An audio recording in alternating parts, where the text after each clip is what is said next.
The other day, I was approached by a company to ask whether I would do a promotion video for their watercolour paints.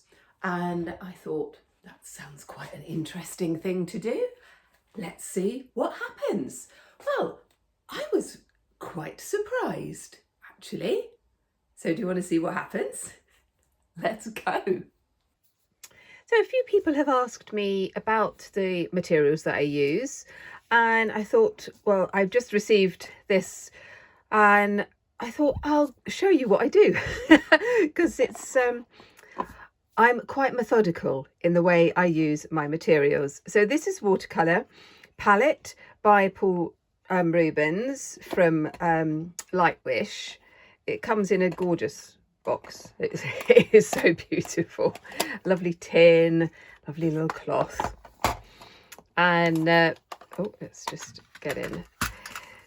And then you have a palette as well, and it's absolutely beautiful. And one of the reasons I really like it is you have each colour is in its own little palette, which means that the colours that you use a lot of you can replace, and the ones that you don't use very often will last longer, so it's much less wasteful.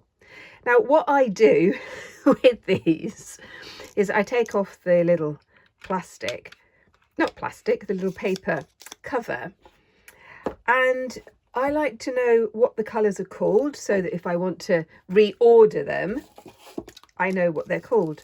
So what I do, I'm just going to turn it round this way, is I put them on to a card. I mean, it's a bit laborious, but once you've done it once, you've done it. And I was kind of halfway through doing this and I thought, perhaps doing a video of this might be quite useful. So basically, all I do is I get my scissors on the label because I can see the name of the paint. I cut that bit off like that, and then I stick it on the sheet. And that's what I do for all of them. So I've labelled up these just little bits of cardboard. That one seems to have got lost. I'm not quite sure where that is, but it means that I know the colours, the names of the colours of the paints, so when I want to reorder, then I can do that.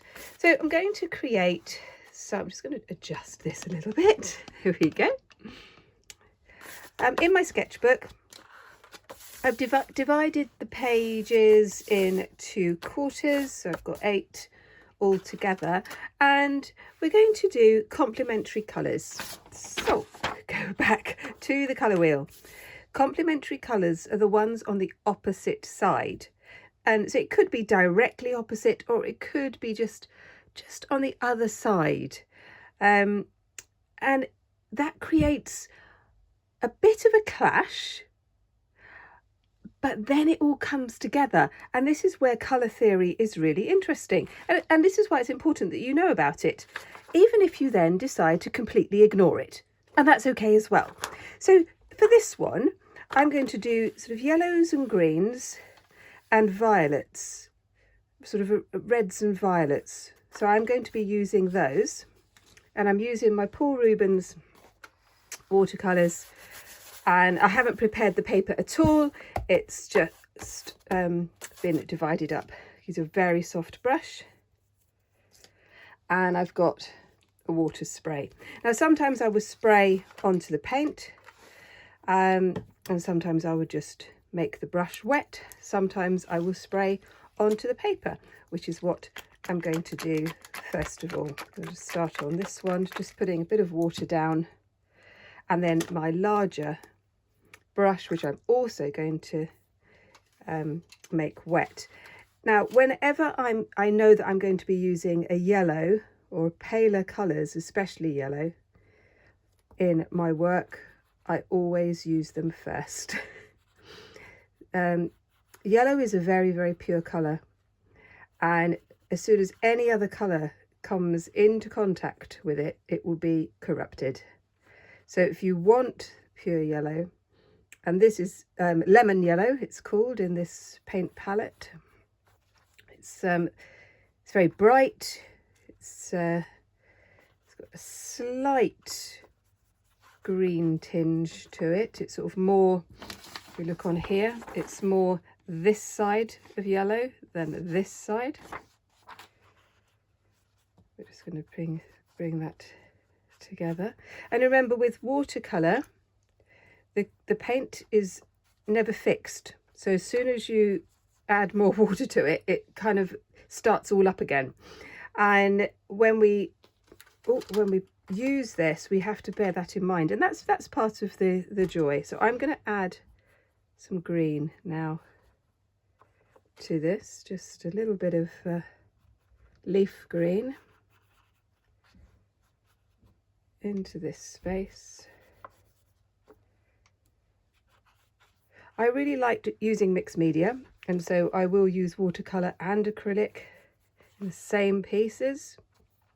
I think that works really well. I really like using watercolours as a background. I'm just going to move over to this side, because on this side I'm going to do my violets. So on my palette I've got this one, which is a rose, sort of a, and you see that it's quite a pale colour, and obviously if you add more water it's going to really sort of dilute the colour, but that can be really very, very interesting when you start to play with just one colour and then just add water. I'm just putting that on here, and I'm just going to make that, oh, I'm just going to use a deeper crimson. It's slightly different colour, just a little bit. Oh, there we go. On the palette I'm using this one here, which is like a magenta. I like the way these pigments flow. They've got a very nice quality about them, and that is my start.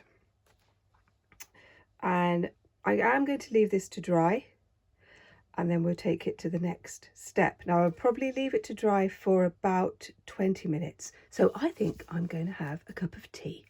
Well, these are all dry. It's lovely. The sun has come out. Yay! This is lovely. So I'm going to work on these, and we're going to create little abstracts using watercolour, just so that you can see the paint work. And this brush I really like. It's a flat brush, and you can open up the bristles to get these lines, and you can do that with most flat brushes if you want to do that, because that's, I think it's really interesting to create these sorts of effects. Creating some very, very simple abstracts just to see how the paint works. And I'm really liking the vibrancy of the colour, like I said before. So rather excitingly, you can get 10% off the set. So that's pretty good, isn't it? So if you'd like it, I do really thank Lightwish for this, because, you know, we all need a little bit of help. And oh, I'm liking that very much. So if you have a pop down to the description, depending on where you are in the world, you can pick up your discount code. I'm just going to carry on with doodling, really, with the colours, keeping to this green before I go into my complementary colour once it's dried a little bit. If you've watched my videos before, you know that I always have several things going on at the same time. So I'm going to leave that green one to dry, and then I'm going to go over onto the this sort of rose, the pinky red. So looking at the palettes, I'm going to be continuing to pick up on this sort of crimson.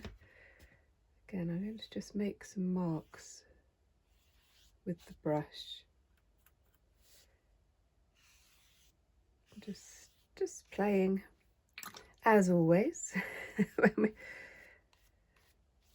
And playing is a really good way to explore something new. And if you are new to watercolours, you don't really know how they perform and what they do, then this sort of exercise is perfect. Because you can just have a little play and see what happens. So I am liking this. I'm not putting a huge amount of pigment on either, and yet look at that. It's very, very nice.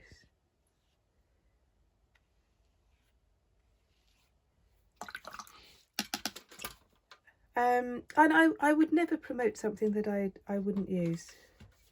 So I'm always a little bit circumspect on things like that.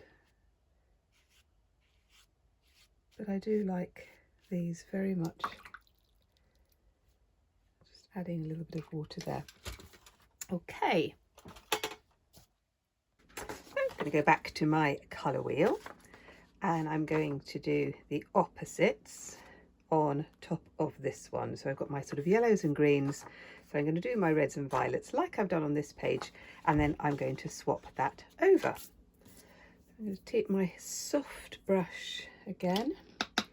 This one is a slightly angled brush, and I'm going to go in with this crimson. This is dry, but remember this is watercolour paint, so there will be an interaction a little bit, but you can still make marks with watercolour, and you can get some very interesting marks and shapes using your brush in a slightly different way. Now I'm quite liking this effect. It's almost like a kind of a feathery effect. I like that. I like that very much. Don't be afraid of sort of breaking the conventions and trying something new and just seeing what happens. That's one of the best things, is sort of saying, what if I did that? What would happen then? And it might be a complete disaster. But actually that doesn't matter. That is the whole point of a sketchbook. I find that with some of my students, they get very anxious about making a mess in their sketchbooks, and I really try to break them out of that.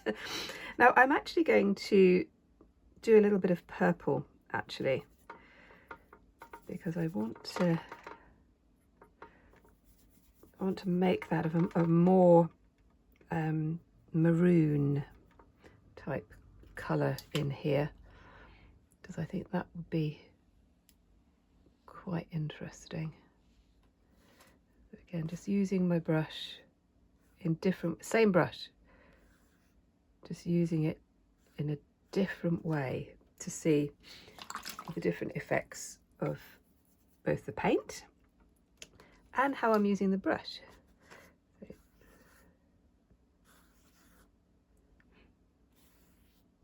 Be bold. Sometimes we need to be bold, don't we? Just going to add a bit more blue to that to make it a bit more purple.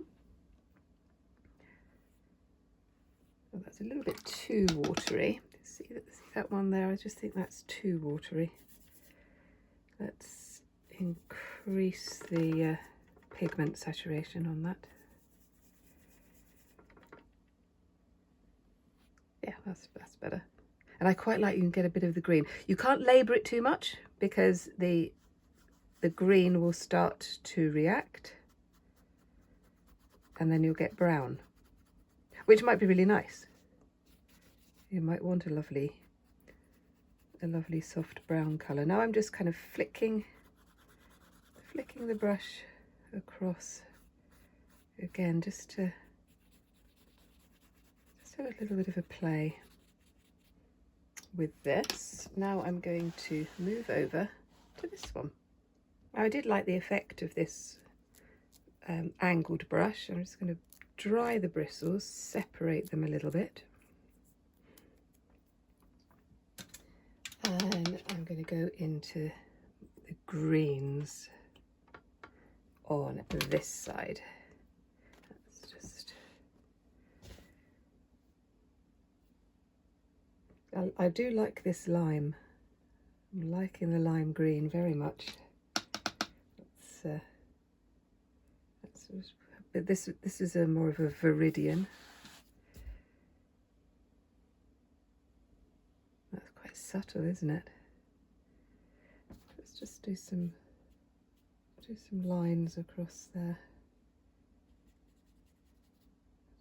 Really just seeing how the paint moves. It's quite interesting. Just let that play around.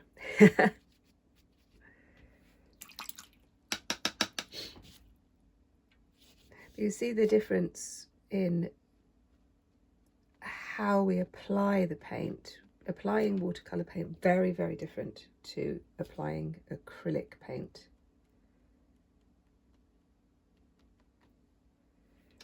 Right, let's have a look at this one. Oh, now that's nice, isn't it? Now that's a true viridian. That's this colour here. Let's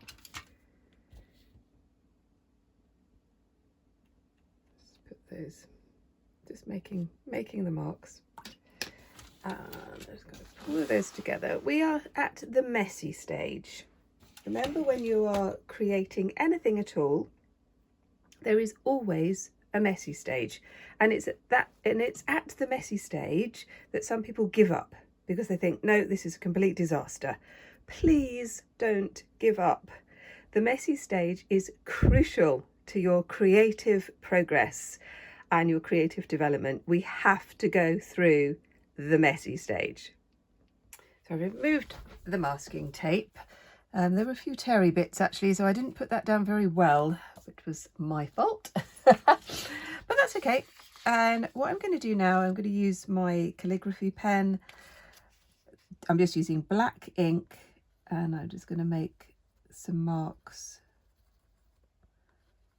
over some of these shapes. So wait until the watercolour has dried. I start to put together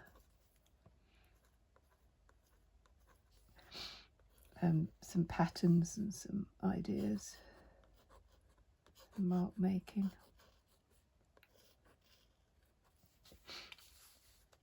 So I do like the way these colours go onto the page. I particularly like that green, the lime green and the viridian green.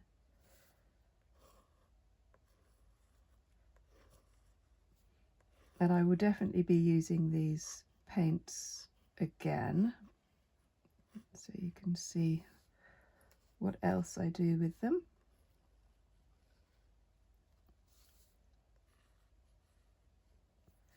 And my calligraphy pen is really lovely actually. It's got a very interesting nib, and I do use it for calligraphy and writing, but I also use it for mark making.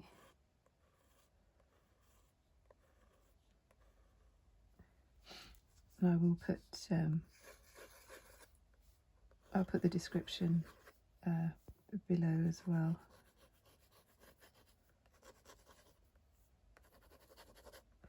I'm just putting little marks there. Let's just move over to this one.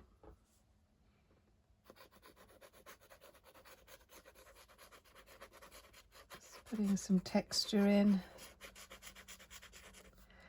And these are ideas that I might then develop further onto canvas. I've got a couple of exhibitions coming up later in the year, which is quite exciting. And I'm thinking that I will use some of these ideas in my larger canvases. Let me just, yeah. But sometimes you just want to doodle. So these might stay in my book for a few years, and then I'll come back to it and think, oh yeah, I quite liked that. That is often what happens. And if I'm taking another class, or I have a new group of students that I'm working with, I think, oh yeah, something I did 10 years ago, 20 years ago. Let's bring that one out and see how that goes. So I hope you're enjoying this. If you want to take up the offer of 10% off, it's only available until next week, 23rd, so you need to kind of be quick on it. But all the discount codes are below.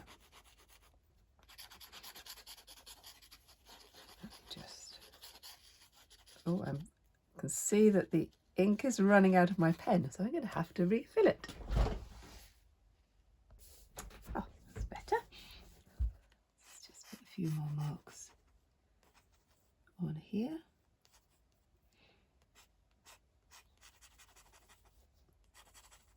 I'm liking this idea of little scribbles to create the texture. And it will bring then a cohesion to all 8 of the designs.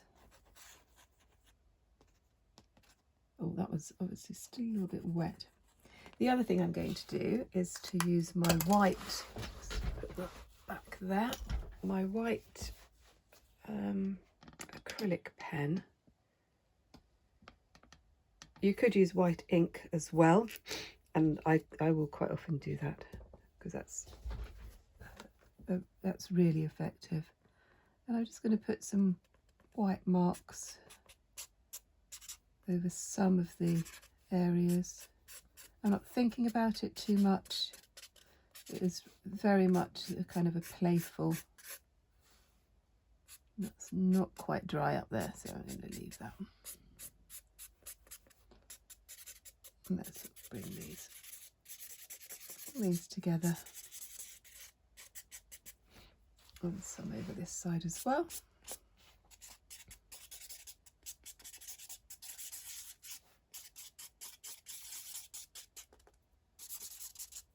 If you haven't joined the Facebook group yet, please feel free to come and join us, because it's such a friendly group, and have really been blown away by the positivity, the support, which really does bring into my absolute philosophy and ethos of being a gentle art teacher and a very supportive one.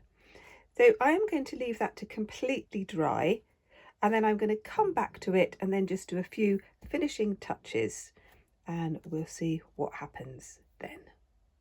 Well, here are my finished pages. I've just sort of put a few more marks, and I've done a wiggly outline on each square. And there are some that I really like, and I'm definitely going to take further. So I'd like to say a huge thank you to Lightwish and the Paul Rubens colour palette. And if you'd like to take up their generous offer of 10% off, you need to be quick. Offer finishes on May the 23rd, 2024. And thank you very much for watching, and I'll see you next time.